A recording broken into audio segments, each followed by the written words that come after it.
Quid Pro Quo, a Squid Game podcast where there are only 3 rules. 1, a player is not allowed to stop podcasting. 2, a player who refuses to podcast will be eliminated. And 3, the podcast will be terminated if the majority agrees. I'm Sean.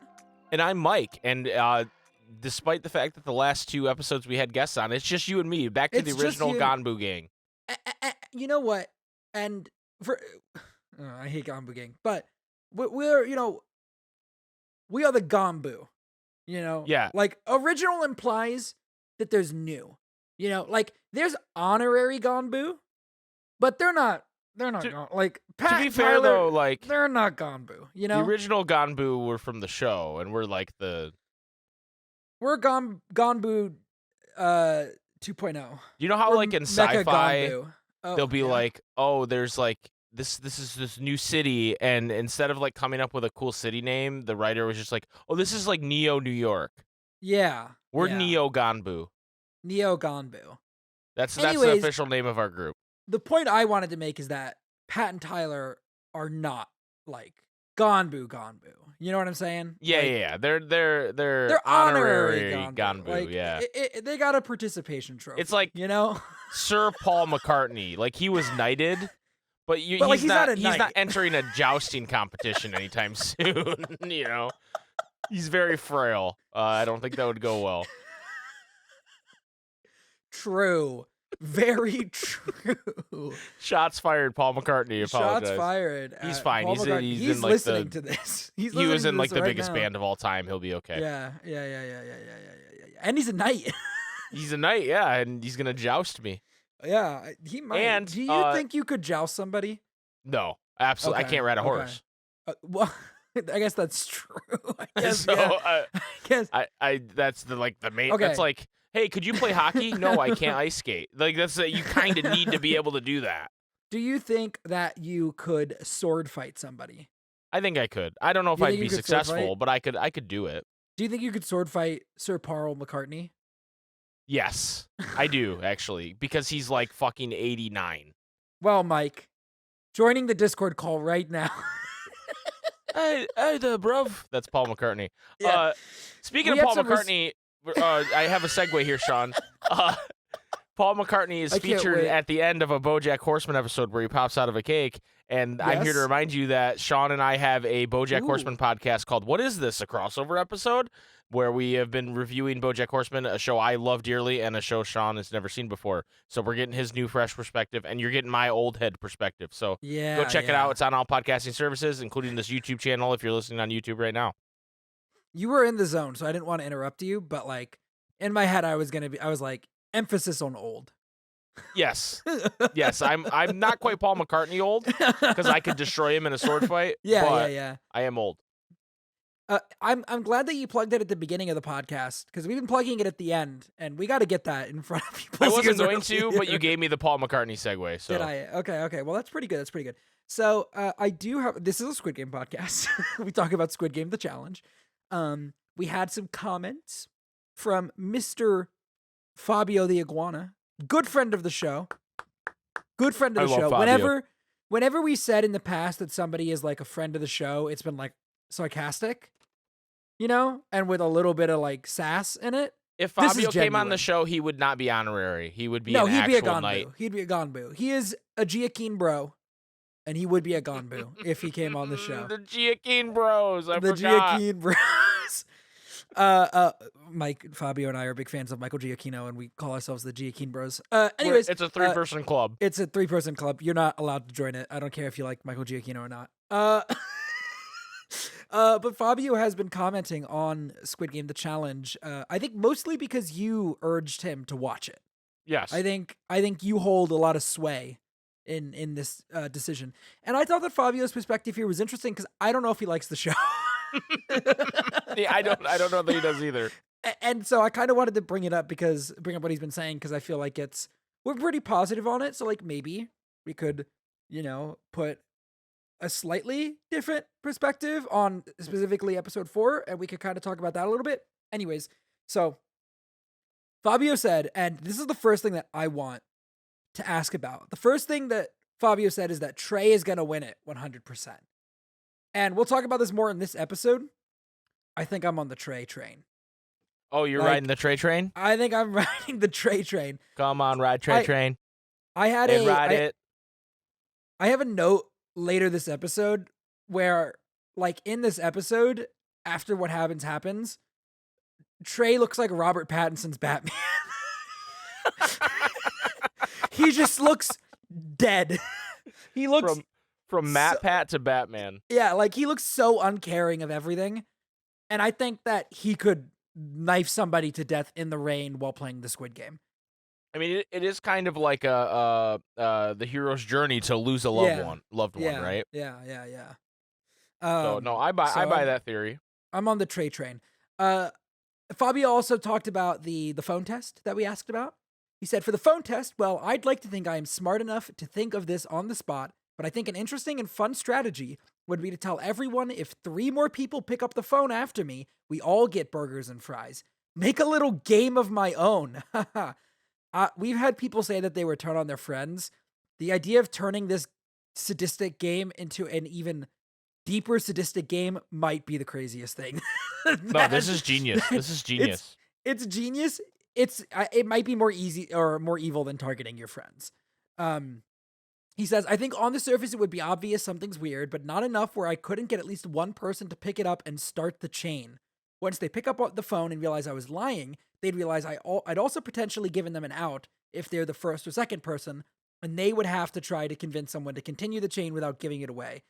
Fabio is trying to do the show's job for it. Yeah, if he's a contestant. This is an incredible, just an incredible look into Fabio's mind for us to know that he's actually a psychopath. Like when in a Squid Game when all the like sponsors show up and they watch. Yeah. The Fabio's one of them. Yes. Yeah. He 100% is. Yeah. He goes on to say, but more realistically, what I would probably do, knowing me, is just lie and start giving them my food order. And be like, okay, yeah, who's next? They're taking food orders, but only a certain amount of people will get a chance. Yeah, I think that's the most likely lie I'd come up with on the spot. That's also a pretty good lie, I think. Yeah, no. It's a good lie. I think that's a pretty good lie as well. And here's where possibly there's a little bit of negativity. Responding about episode 4. And he said at the beginning, God, what a boring episode.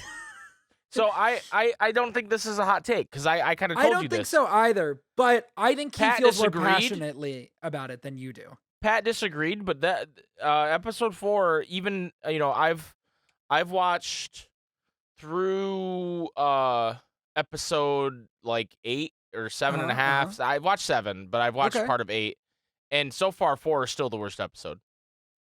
I agree, but I think there's more passion here than you expressed, which is why I brought it up.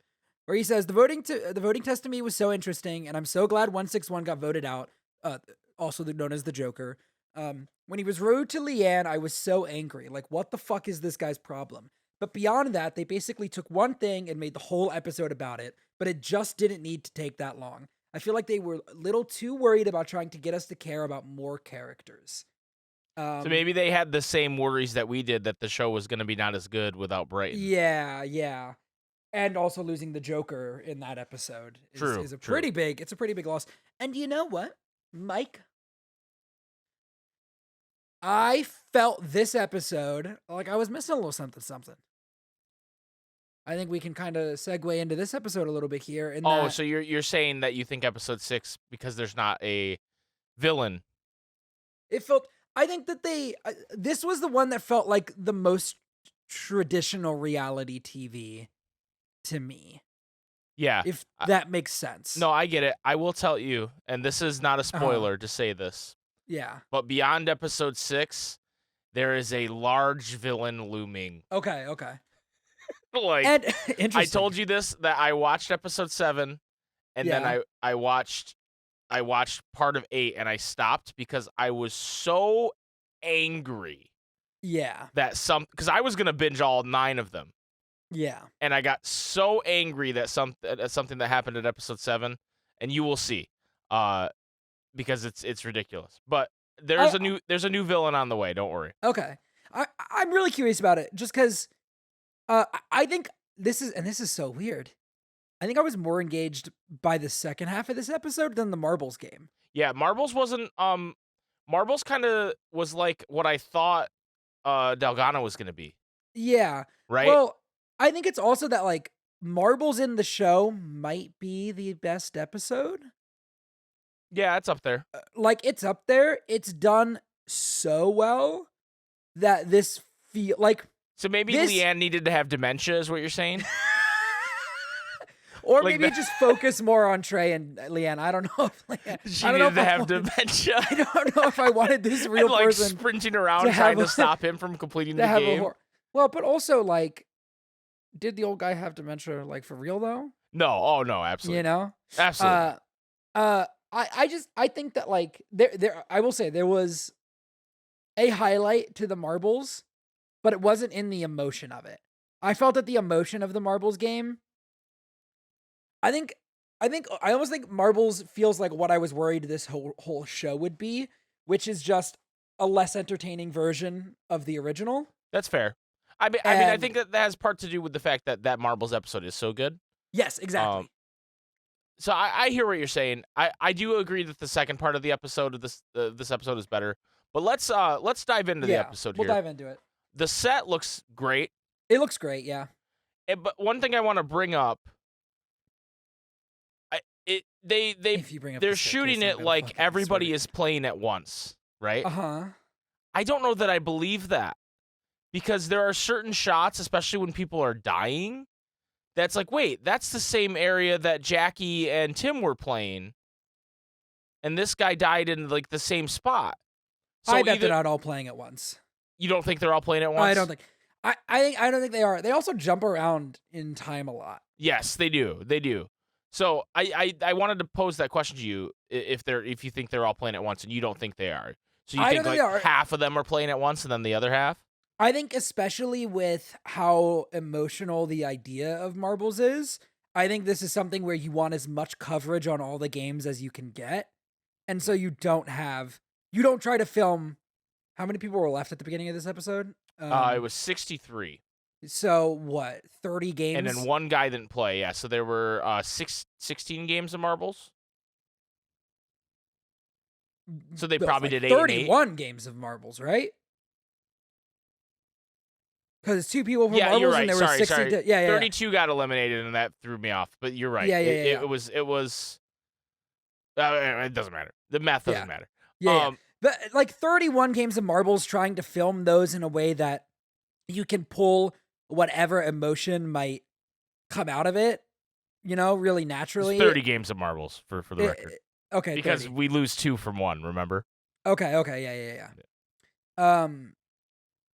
I don't think they filmed all of these at the same time. Okay. I think just from a logistics standpoint, if you really want to get, footage of all these people having like their deeply emotional moments with each other, you can't film 30 different games at that level at the same time. So 15 at a time-ish, maybe less. Maybe they did half, like quarters. They might have done it in quarters or thirds or something, yeah.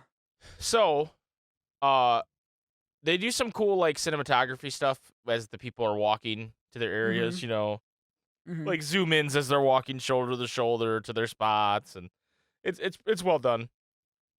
They have 20 minutes to devise and play their game, which I know that's what it's like in the original show, but I thought they were gonna make them play a certain kind of game, but no, they did it the same way where it's like, you agree on your game, whatever you guys agree to. If you both agree that someone's the winner, then that's it. So the game is literally to agree. To agree. And there are 2 people in this game. So I told you last episode, hey, this guy is gonna say to her, I'd rather be with you than not be the one person out. That's true. Yeah. That is 65 here. Yeah. With 399. Yeah. And oh my god, it is one of the most frustrating things. It's hilarious. He is terrible. He thinks he's really good at like de-escalating. But he is the worst at it. Cuz he's like trying to like mind gamer he's trying to gaslight her. Right, he's trying to gaslight her and mind gamer, and he thinks he's like, well, yeah, I thought you were a competitor. I guess you're not. It's like, dude, you are like, this is not helping. This person she's being like a little unreasonable because she doesn't want to like throw the marbles, right? Yeah. Yeah. But he's also going, I will only throw the marbles. And it's Yeah. like, this is and then he like continues, he's like, at one point he's like, don't raise your voice. And she's like, I'm not raising my voice. I'm just trying to get you to agree. Like I'm just trying to get you to the game is to agree. It's insane how this guy just cops, like, I don't really blame her. No, not at all. The way he's acting is telling. Yeah, exactly. This is crazy. He like takes her out with him, basically. Like, he goes, she goes, I don't want to. Oh no, it's him. He goes, I don't want to go home because I was unlucky. Because she's like, let's just do a game of chance. And she goes, you have to be somewhat reasonable.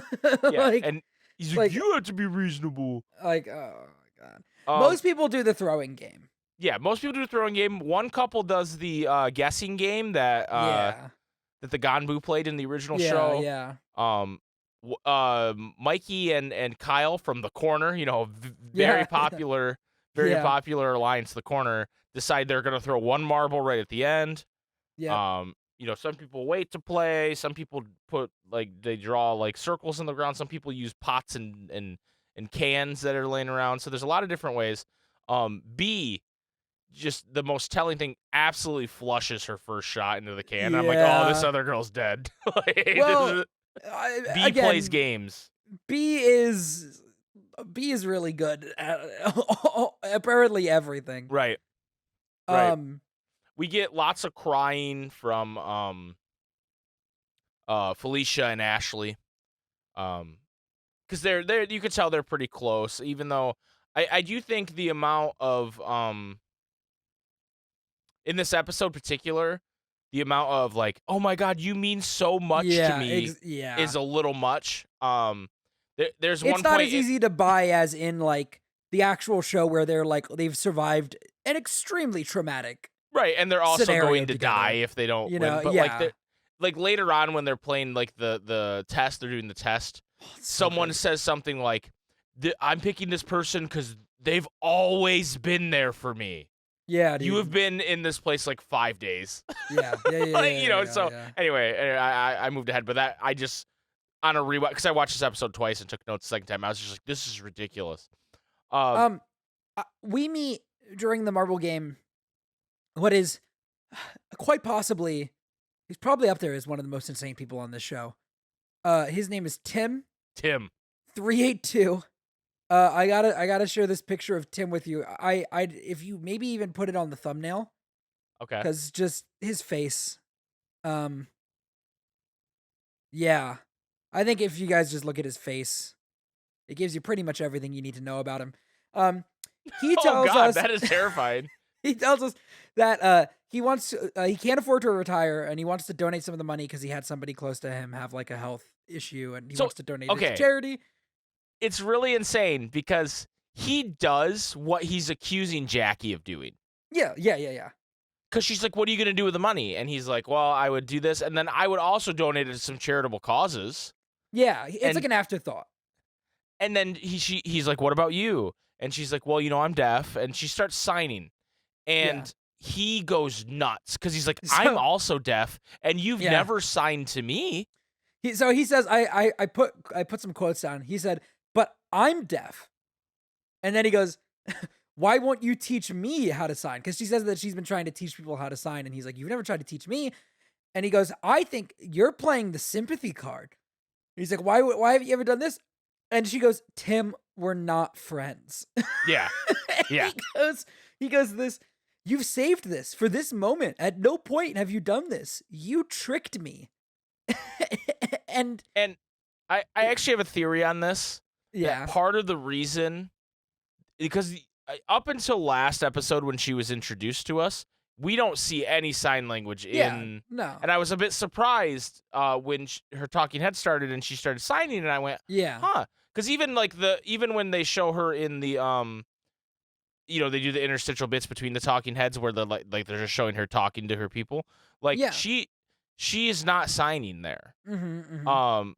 So I think they purposely didn't show her signing much to make Tim seem like less of a psychopath because he is clearly an absolute psychopath. Yeah, it comes across like, And he's like, at some point he says something about feeling bad, or like she says, I feel bad for you. And he goes, I don't feel too bad for you because you're going home in a moment. And spoiler alert, she does not go home in a moment. He does. This is like really random, but one thing that's weird, when they show them playing, he'll like shoot and miss, and then he'll like kind of walk in front of her like shooting path and stand there. Yeah, he's a psychopath. I don't know why they're doing that. It's very weird. They don't show her actually shooting the shot with him standing there, but it's very it rubbed me the wrong way. I was like, why is he doing that? But yeah. He's nuts. We get Leanne and Trey, and he goes, Mom, I'm gonna beat your ass. And it's like, oh shit. Oh shit. And she's like, in her talking head, she's like, the drive to compete is sometimes just too strong. Yeah, most moms would let their son win, but not me, because what good is that for him? And the drive to compete is just too strong. Like, yeah, it's that whole one, like, is definitely the most emotional of the Marble games. Yeah. But I still don't know that it lands. Right. I think it's fine. I think it's fine, yeah, for sure. We get Jada and Mai have a moment during this where Jada talks about, the kidney stuff that she's talked about before and how she wants to give kidney research. And Mai kind of Uno reverses her. Because, like, you're like, oh, Jada's trying to get, like, sympathy from her. And it comes off that way. I don't think that's how either of them intended it. But Mai kind of Uno reverses her and is like, actually, my parents don't believe in me, and I joined the army at 19, and I was a single mom, and then she starts crying. And so Jada's kind of sitting there like, oh, shit, I wanted to be the crier, and now she's crying. And I thought that was pretty funny. We get, like, a string of eliminations. Brad is the most notable one. Yeah. Brad was a captain in warships, and he goes down 339, 404, 361, 83.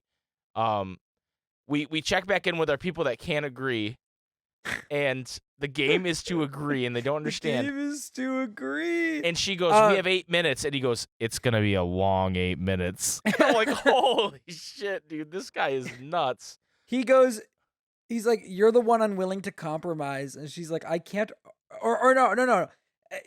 These are his lines. He's like, you're the one unwilling to compromise. And he goes, I can't argue with a brick wall. And she's like, I'm not a brick wall. Right. You're being a brick wall. Like, what are you talking? At one point, she's like, I don't want to go home because I dug a hole in the ground. And he goes, you're going to go home because you didn't. Right. It's just insane. Their exchange the whole time is insane. And they go, like, and they both get out. Which is crazy because eventually they play. They play what he wanted to play. And I think, I don't know about you, Mike, she wins. Like, yeah, she makes it in first. Her logic makes sense. Right. She makes it in first. They did the same amount of shots and they both made one, but she goes in first and he went first. So to me, that's like, if you're doing like penalty shots, she should have won. Like they tied, but she got it in first, like she's the winner. But he's like, I don't agree that you're the winner. And so both of them end up going out. It's like, come on, guys. They do this cool thing when they go out too, where like the guards are like marching towards them. Like they're gonna fucking shoot them if they don't, And this episode is the return of the blood packs and people pretending to be dead, which I enjoy. It was fun. It was a lot of fun. Jackie beats Tim, and he's like, yeah, I guess you won. It's like cool. Dan beats a member of the Ganbu gang who we don't know his name. Rip the Ganbu gang. I noticed they did this. I think they started doing this last episode, and maybe it was earlier and I just didn't notice. But they started doing the like sad piano theme from the show, and I get like flashbacks like anytime they play it, where it plays with me because I'm like, I don't feel sad for any of these people necessarily, but that makes me sad. Yeah, it's like it's very good manipulative music. One time I was not sad is Cheney is beaten. Thank God. She's gone. Yeah. TJ beats Jesse. Mai beats Jada. 334 goes. 344 goes. Dude, God, Mai didn't know about the fucking precog shit that Jada tried to sell, but I want somebody to edit fucking Jada going out and then from Age of Ultron, Quicksilver going, what? You didn't see that coming? Right. You know what? You didn't see that coming? Yeah.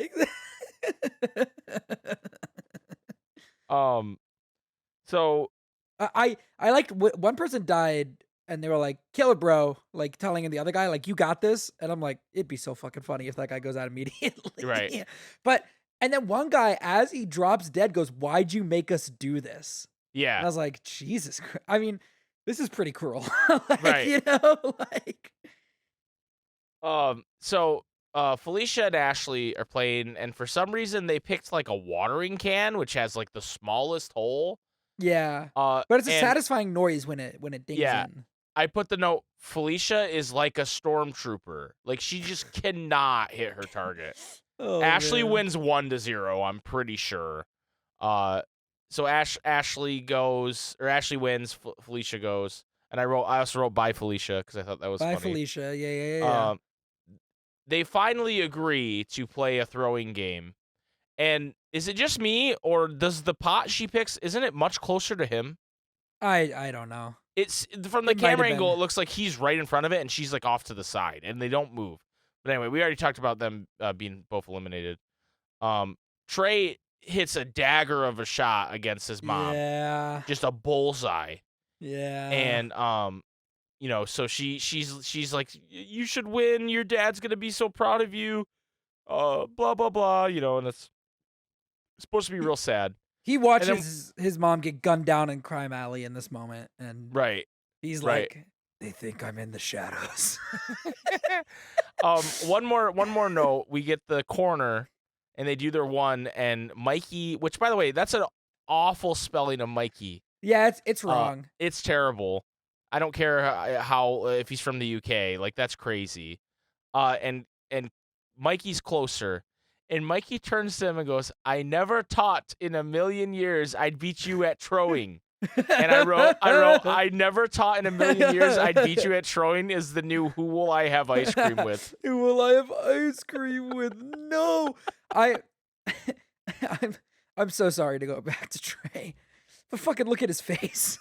Look at his face, and when he's walking away from his mom dying, Yeah, he's devastated.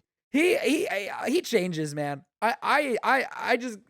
And you see it throughout the rest of the episode. I've never seen less emotion in a human being than Trey. I'm all I'll say is I'm so excited to see you get to the next episode. Okay. Dead Trey is like the last person to enter the dorm, and everybody's like, "Wow, you eliminated your mom, dude! Like You're a bad person." That's like the vibe he gets. You know, he talks to TJ for a minute, and they hug. You know, and there's people crying pretty heavily, including Phil, who I wrote as a CM Punk reference. I started calling him Fragile Phil. Okay. Because that's what people call CM Punk. And 222 just comes up and goes, "Hey, I skipped the game." Everybody's just kind of like, "What the fuck?" Hi guys, I'm back here. Anyways, yeah, I'm still here. I look like the guy. I've been here the whole time. Yeah. We get a now everybody's in. TJ and Mai talk, and they're talking about how good of friends they are, or TJ is, and that changes quick. We get another connection between Jackie and Phil because they've shown them before being friends, but they're doing the bad bitches here sign, which they love. And then we get 31 players left, 32 eliminations in that one. Whew. Which it was supposed to be 31 eliminations. Yeah, but those two. And they clap for the money this time. So I think Pat was right that maybe they only want to clap for the games and not for the test. I mean, I think that's probably what it is. 4.25 mil. And we get a quick talking head from Haley or Hallie, and I'm like, who the fuck is this person? I have never seen this redheaded woman. And trust me, I've seen her. I pay attention to redheaded women, Sean. I have never seen this woman in the dorm the whole time. I was going to say, I've noticed her the whole time for the same reason. Oh, okay. Well, you are a ginger, but, I've never seen her before. Where did she come from? I think it's so funny that you're like, I pay attention to redheaded women. and I've never seen her. You're like, I do too. Yeah. Trey kind of points up at the piggy bank, goes, "My mom's up there, guys. My mom's up there," and no one laughs. Like fucking nobody laughs at that one. The Ganbu gang devastated, just down to Dan and number 31, whose name I don't remember right now. Yeah. Just absolutely devastated. And then Chad, there's this weird, like, these guys are sitting with Chad and they go, "Hey, who's your like dark horse to win?" And he's like, "I'm betting on Mai." And they're like as your front runner or dark horse? He goes, "No, front runner." And they're like, "What the fuck?" You know, like they're just like, why is he betting on Mai? I don't understand. Well, and then it segues into Mai's the craziest insane Vietnam War story. Yeah. And you're like, oh, it's it's very very emotional for her, and she starts crying obviously because it's like she was a child and she almost died. I feel very secure in saying that I feel like those two probably bonded the most in this. Mai and Chad. There's just something, they don't get a lot of time together and we don't get to see it, but there's something about the way they are whenever you see them together where theirs is like the only friendship that I really buy. Like to the point where later on in this episode, there was a thing happening and I was like, there's no way that, Mai doesn't choose who she chooses, because just like, I don't know. If they had to do marbles against each other, I feel like it would have been legitimately like. Well, and that's one thing I meant to bring up when we were talking about marbles is some of the pairings seem sus, like they knew something, and maybe they wanted the show to be more shocking, so they didn't. Because why is Jackie with Tim when she's like, we're not friends, and she's not with Phil, who's clearly her friend, right? Yeah. So maybe more people had caught on to it than they let on in the editing. Yeah. So, because I thought that was pretty strange. It'd be real. I now want to believe that Jackie went into that scenario to kill Tim. Yeah, I do believe that now. Like, and like Mai and Jada, she was like, Mai went in to kill Jada. Right. Phil went in to kill. I think they show them teaming up. They show them teaming up in that episode, and they're like, she's like, "Oh yeah, I'll team up with you, Jada," and Jada's like, "Yeah, Mai, let's go." Yeah. So they seemed friendly about it, but Jackie definitely wanted to kill Tim. We get an announcement that there will be a test in an hour, and the players must pick one captain. And they picked TJ. And they picked they picked TJ. I'm sorry. This annoyed me because, like, sure, Chad was napping. Okay. Yeah. But like, the way Amanda and B bitch about it, they don't say a goddamn thing, and they are there. Yeah. And it drives me nuts. And to a point where Amanda and B like kind of walk off together, and Amanda goes, "Who put him in charge?" And I go, "You did." You did. And they go, "Men doing men things." And it's like, you guys agreed to this. They gave us to agree, and you agreed. B and Amanda go a little off the deep end in this episode. They do. I think in a way that is like, okay, so like we move on, like they're gonna do a challenge. Like, going back, it just seems like everybody is like, TJ is the leader. Yeah, and he's like, "Are you guys sure?" And they're all like, "Yeah, TJ, yeah." And then Chad comes up and goes, "I was napping, but this guy's not my captain. I think we should have talked about it." I go, "Wake the fuck up when there's an announcement, you dickhead." Like, I do not like Chad. Like, I don't. I don't know. I don't know that I dislike Chad. I think that, like, I don't know. I think like he's in the wrong on this one, but I don't know if I've seen enough of Chad to dislike him. You know what I mean? It seems more like he's just kind of chilling and vibing for the most part. Full disclosure, he looks like this guy I used to work with who I fucking hated too. Okay. So that's part of it. But also, like, this is like clearly, this is like the same thing I was mad at Chaney about, where they're like, someone's trying to be a leader and we fucking hate him for it. Yeah. And it's like, oh man, that poor doctor, dude. But this one's even worse though, because TJ said, "Are you guys sure you want me to be in charge?" And everybody like was just like, "Yeah," and now they're bitching about it. Yeah. I do think it's funny though. He makes everybody pray. Yeah. And it's just, the camera's just trained on B, and she's like, "What is happening?" It's like, I don't know if you have any experience in this, but you show up at like, everybody grows up with like different religions and stuff. Yeah. And you show up, like, I grew up with no religion, and then my dad started going to church when I was like 14 years old. And I knew nothing about Catholicism, and then you show up at a girlfriend's like family gathering, and then they do like Catholic prayers, and you're just like, what is happening? That was you're me like, what are we in that doing? moment. Yeah, you're like, what is happening? Where am I? Yeah. And they go off. Her and Amanda both kind of laugh. They do the men doing men things. And Amanda has a talking head where it sounds like Amanda's a very capable person, and she's like, "Oh, people think that I'm a bimbo or whatever." And she talks about how she's like a weapon engineer in the Royal Navy. It's a cool talking head. But the part that I want to get to talk about, because this is when I started to really get into the episode, is all the girls get together and they're like, "There's 9 of us, and there's 22 guys, so we need to like girl power this up. We got to stick together." And this goes downhill so quickly. It does. Well, first of all, one thing that happens before that is Mai and Chad have a conversation about how she says she doesn't believe TJ has a good heart. Yeah. And that he's an entertainer. And it just seems so out of left field. It's so funny. And then Dan's sitting there like, oh, here's my play. And Dan makes maybe like the most like smooth-brained play. He thinks he's being so like bad at it. He thinks he's being so like, it's clear Chad does not have his back based on their conversation. Yeah. But he's like, it's this thing that is a fucking like repeating issue for the Ganbu gang, where they are way too out in the open about their back room deals, and then they'll go, "Okay, but let's not tell anybody about this." Yeah, man. All right, normal conversation. See you later, man. Right. And the fact that Dan is standing there in the test later thinking that Chad is going to pick him is absolutely insane. Why would he? Absolutely insane. Insane. Why would he?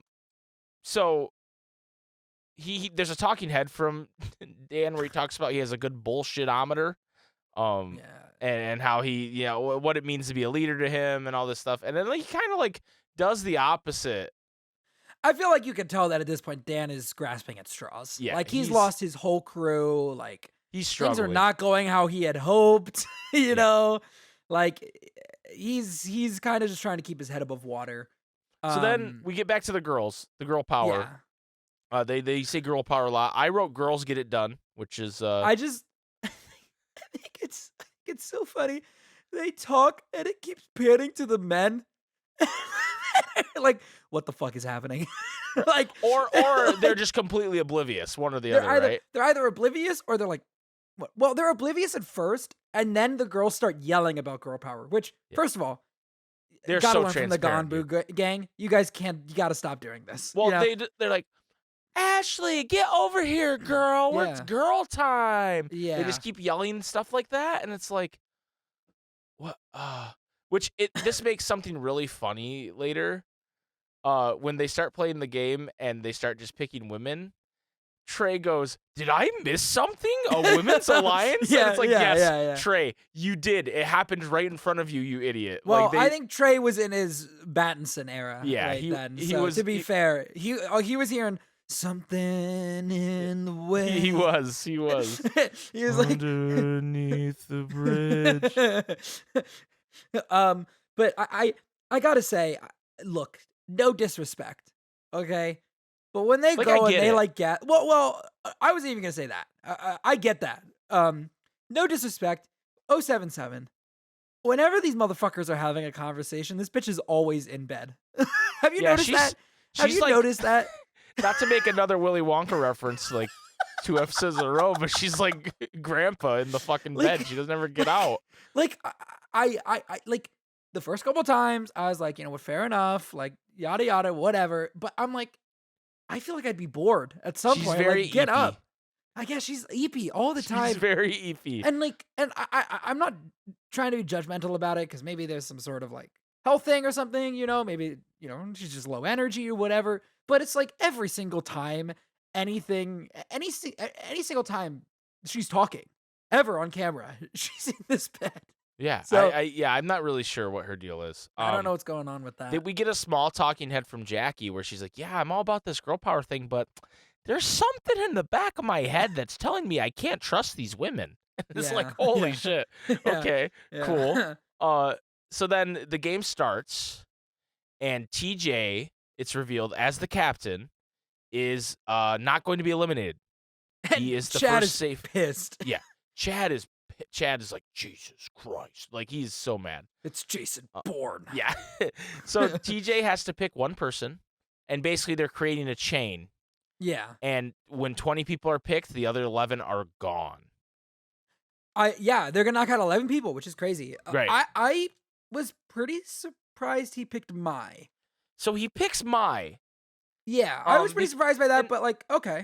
He talks about earlier how Mai is just like, he's just like, Mai has a good heart and I have a good heart and da-da-da, and he compares them. But Mai was just talking shit about him. Yeah. And Dan has this bass talking head. The only thing Dan says intelligent in the whole episode where he's like, so she was just talking all this shit about him, and then he picks her? Unfucking believable. Like, he's just like, this is ridiculous. He's watching the show at this point. He's given up. And then, like, she's up there, and, like, everybody's like, all the women are like, you know what to do, Mai. Yeah, Amanda's the most cringe to me because, like, she has this, like, really terrible accent, right?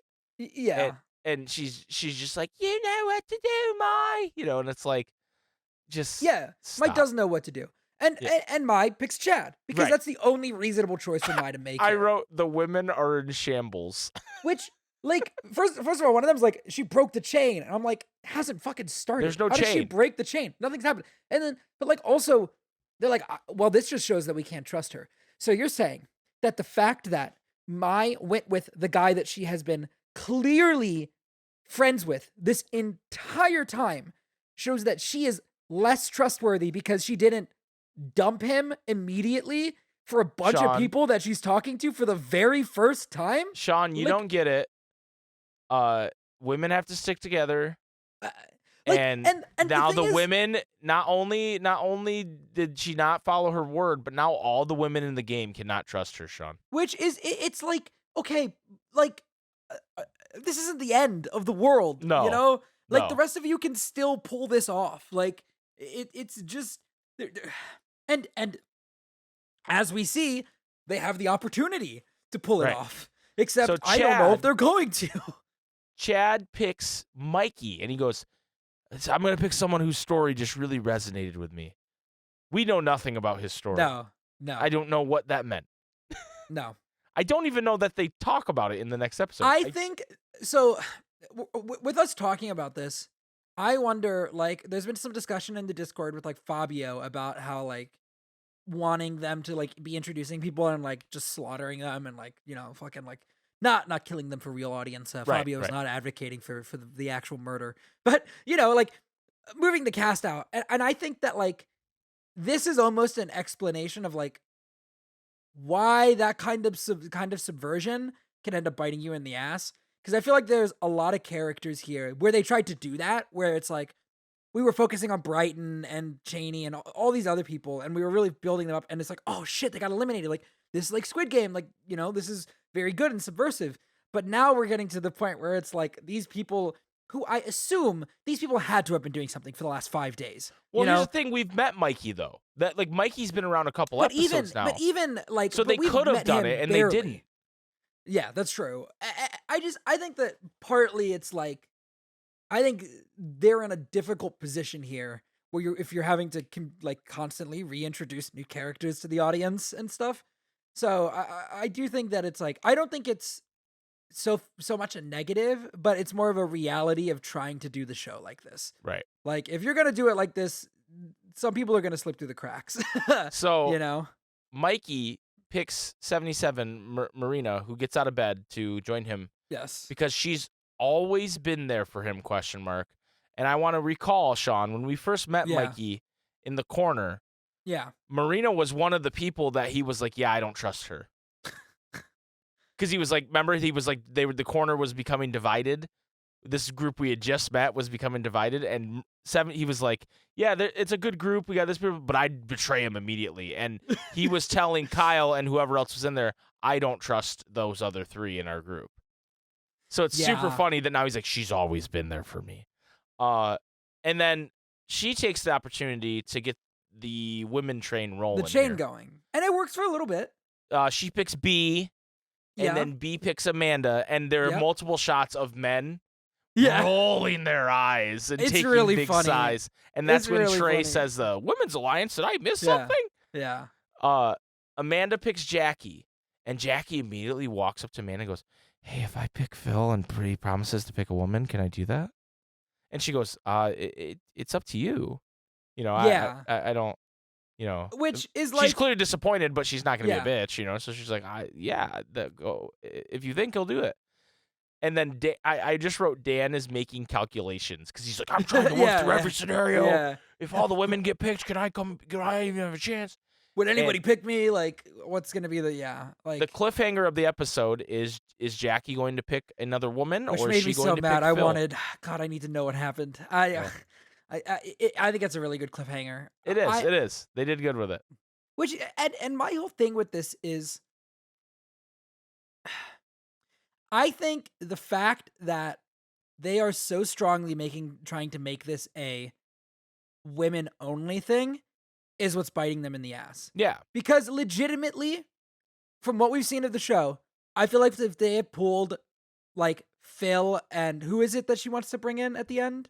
It's Phil. It's Phil and Chad. Sorry, if they had brought in Phil and Chad and made them part of the plan, I think this would be working. Right. You know?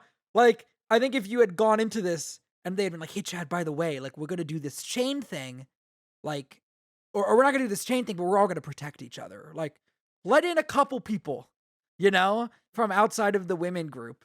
I think you'd be doing, and it doesn't have to be like the people that are ignoring you and just like huddled, because they make a big point of how they don't like the guy cliques, you know, like you don't have to pick the guys that are like forming the cliques and like the remaining Brightons of the group or whatever, right? Like you could pick the guys that have been hanging out with you the whole time, like Phil and Chad.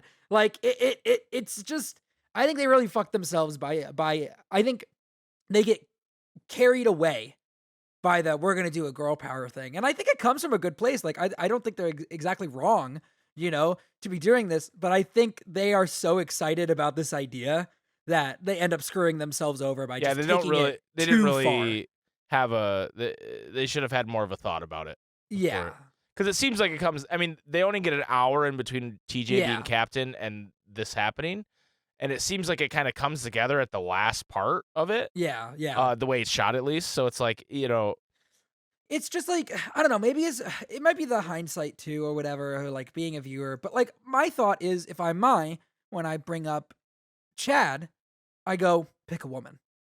You know? Yeah. Like yeah, I tell him to do that. Like, and she doesn't. But that's why it's like, I don't know. I feel like they could be playing this smarter. And I don't know if it's, I'm just like thinking about it more because I'm watching it or what, but I feel like at every like turn where they could make a really good play, they just don't. Yeah, I mean, TJ's pick in the first place is stupid, right? It's just, there's nothing about crazy. this that doesn't, nothing about it that goes well, I think. They were not prepared for this game. No. And well, I think that's what makes it good. I think it's good, but I think it's also like, I think it's showing in a way how bullshit their supposed feelings are, in that like they keep talking about like, oh, all these relationships that we have and stuff, and these people that we trust and these people that we care about, and then they just like contradict them when it comes time to do the pick. And I think it just shows that like none of the people fucking know each other, like, and that's kind of why I really like Chad getting picked, because that is the one instance where it feels like the genuine, we're in this together and I've got your back and I care about you, because she doesn't follow through with like the bullshit betrayal, like quick thinking, oh, this might get me a power grab thing. Like, it's to me the only friendship that feels genuine, with the exception of maybe the ending, you know, setting up Phil maybe getting picked. That feels also kind of genuine. Right. Where it kind of feels like these people are actually care about each other. But like with the rest of them, it feels like especially with like Dan and TJ, they're kind of like just kind of grasping at whatever they can, you know? And I think it shows how not genuine a lot of these relationships are. No, I agree 100%. I think it's really good. I think it's a good part of the show. I think, that's what I was saying like earlier about like the episodes. It's like this episode when like Mikey says that about Marina, like this is the person that has always been there for me. It's like, what are you even saying? What are you talking about? Can you think about what you're saying for more than like 10 seconds before you say this in front of millions of people? Yeah. That this person you just met is someone who has, and I quote, always been there for you. Yeah. Like, come on. Like, I think, I think that play is bad, Yeah. Like, well, like Chad goes, hey, you know what? I'm picking this guy because I really liked his story. Yeah. I really, cool. Yeah. That's great. Like, that's an honest, like, portrayal of what's going on here. Yeah. He's not like, this is one of my best friends in the entire world, and I need him with me at the end. This is my ride or die, yo. Yeah. And without him, I probably would have killed myself. Yeah. Come on up, Mikey. Like, he's just like, no, I like this guy. Like, and I think like the, like, I like this guy, like, I like his story is, again, part of the, like, these people do clearly know each other a little bit better than is being led on. We're not watching them 24 hours. Yeah. Yeah. But not to the extent that they try to portray. Right.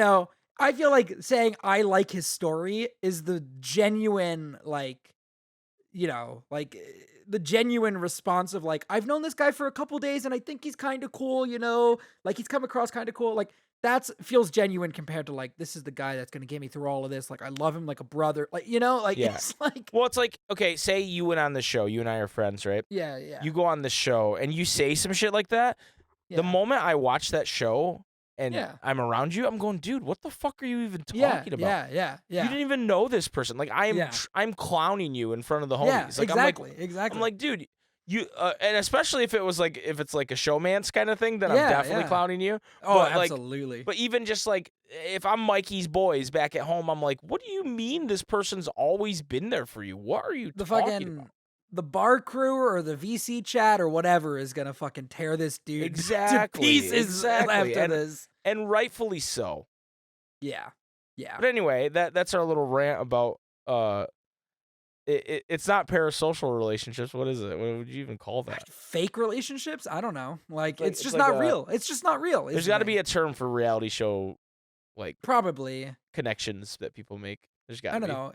It's just not real. You know, like. That friend group right there is not fucking real. Yeah. That's all I'll say about that. I love it. Anyway, Sean, where can people find you and your stuff? You guys can follow me on Twitter at Sean_AFK. I also am in the process of bringing in bringing back after a little bit of a break a podcast I do called Speak the Words. That is about a series of books by Brandon Sanderson called The Stormlight Archive. And if you read books and you like those books in particular, you should go check that out because it's I think a pretty good podcast. Yeah, all you Brando Sando weirdos out there, tune in. Yeah, all right? all the weirdos. I know you like being called that. So yeah, you guys love it. You guys love being called weirdos. I know you guys. Look, I see way too many people wanting one of those characters to step on them. I think there's some weirdos in the Sando community. I'm sure there's some degens. degens. I mean, there's degens in every community. I mean, look at ours. Yeah, 100%. You guys can find me on Twitter at SpikeGhetti Bros, and on YouTube at Super SpikeGhetti Bros, and Twitch at Super SpikeGhetti Bros. And we're doing a lot of different stuff, so check it out. And Sean, I agree to end this episode. I agree to end the episode, Mike. Bye. Bye, guys.